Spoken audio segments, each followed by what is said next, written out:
V Kota revenue అధికారుల నిర్లక్ష్య వైఖరి నిరసనగా ధర్నా. వీకోట మండలం రెవెన్యూ అధికారుల నిర్లక్ష్య వైఖరి నిరసనగా తహసీల్దార్ కార్యాలయం ముందు జాతీయ మానవ హక్కుల మరియు అవినీతి నిర్మూలన సంస్థ ఆధ్వర్యంలో బాధితులు కలిసి ధర్నా నిర్వహించారు. ఈ సందర్భంగా జిల్లా నాయకులు డివి మునరత్నం, మణి పార్థసారథి మాట్లాడుతూ పెద్దవరునపల్లి రెవెన్యూ పరిధిలోని జంగం గురువేపల్లి గ్రామానికి చెందిన రియాజ్ భార్య అసీఫాకు సర్వే నంబర్ 112/1బిలో 1.80 సెంట్ల భూమి సాగులో ఉండగా 96 సెంట్ల ఆన్లైన్లో నమోదు చేసి మిగిలిన భూమిని వదిలేశారని తెలిపారు. అదేవిధంగా ఫరీద్ బాషా భార్య ఫాతిమా బేగం నంబర్ 113/1డిలో 1 ఎకరా భూమి సాగులో ఉన్నప్పటికీ 83 సెంట్ల ఆన్లైన్లో చూపి మిగిలిన 17 సెంట్ల భూమిని నమోదు చేయకపోవటం ఏమిటని నిలదీశారు. బషీరుద్దీన్ కు చెందిన 94 సెంట్ల భూమిని అదే గ్రామానికి చెందిన వెంకటేష్ అనుభవిస్తుంటే న్యాయం చేయాలనే బాధితుల కార్యాలయం చుట్టూ తిరిగినా స్పందించకపోవటం దుర్మార్గమన్నారు. అధ్యక్షులు సుబ్రహ్మణ్యం, సుబ్బమ్మ, వినోద్ కుమార్ మాట్లాడుతూ ఇంకా 113/1 18 సెంట్ల భూమిని ఫాతిమా బేగం పేరున అధికారులు ఆన్లైన్లో నమోదు చేయకపోవడం చాలా బాధాకరం అన్నారు. మండలంలో రైతులు భూములు రీసర్వే చేసినప్పుడు అధికారులు ఇష్టానుసారంగా వ్యవహరించి అసలైన లబ్ధిదారుల భూములను వేరే వాళ్ళ పేరు మీద నమోదు చేసి చేతులు దులుపుకునే పరిస్థితి కనిపిస్తున్నాయని ఆరోపించారు. ఇప్పటికైనా రెవెన్యూ అధికారులు స్పందించి భూమిని సర్వే చేసి బాధితులకు న్యాయం చేయాలని కోరారు. కార్యక్రమంలో సాంబశివ, టి మునిరత్నం, నాగార్జున, అన్నపూర్ణ, సరస్వతి, భూదేవి, ఆనంద్ బాధితులు పాల్గొన్నారు.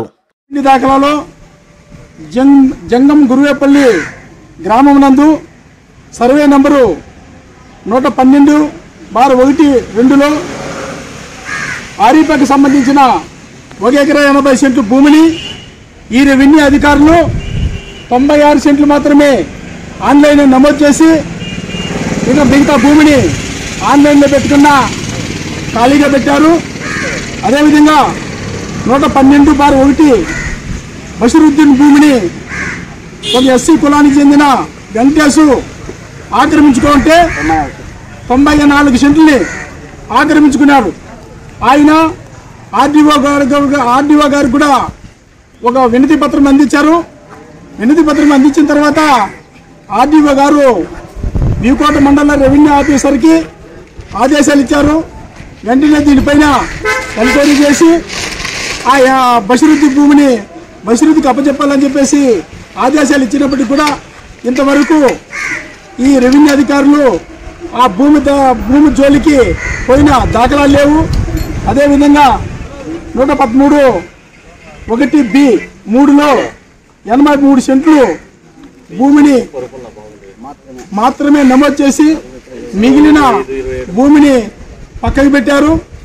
అదేవిధంగా 10 సెంట్లు భూమి 113/1బిలో 10 సెంట్లు భూమిని కూడా ఫాతిమా 10 సెంట్లు భూమిని నమోదు చేయకుండా అది ఖాళీగా పెట్టారు. ఆయన ఆరిఫా ఫాతిమా గారు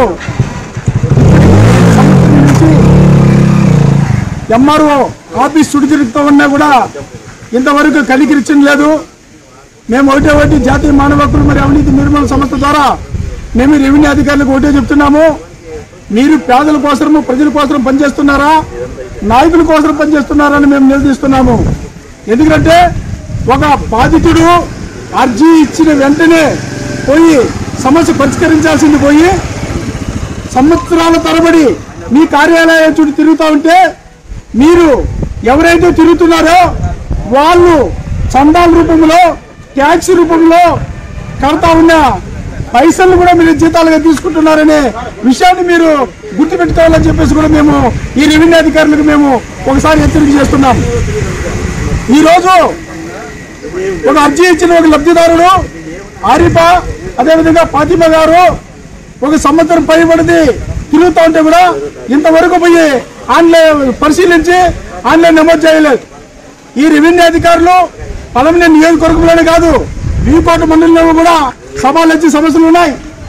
ఈ రైతులు ఎవరైతే నోరు వచ్చారో, ఎవరికైతే రాజకీయ బలం లేదో, ఎవరికైతే డబ్బు బలం లేదో, ఎవరికైతే కుల బలం లేదో అట్లాంటి వాళ్ళని ఈ రెవెన్యూ అధికారులు టార్గెట్ చేసి వారి భూములని ఎకరా ఉండేది 50 సెంట్లు చూపించుకుంటూ ఇంక 50 సెంట్లని వేరే వాళ్ళ రూపంలో వేరే సబ్ డివిజన్లు మార్చి వేరే వాళ్ళు పట్టాలు ఇచ్చే సంస్కృతికి పాల్పడుతున్నారు.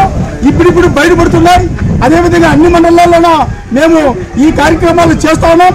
చేస్తుంటే ఒక్కొక్కరే మా దృష్టికి తీసుకొస్తున్నారు.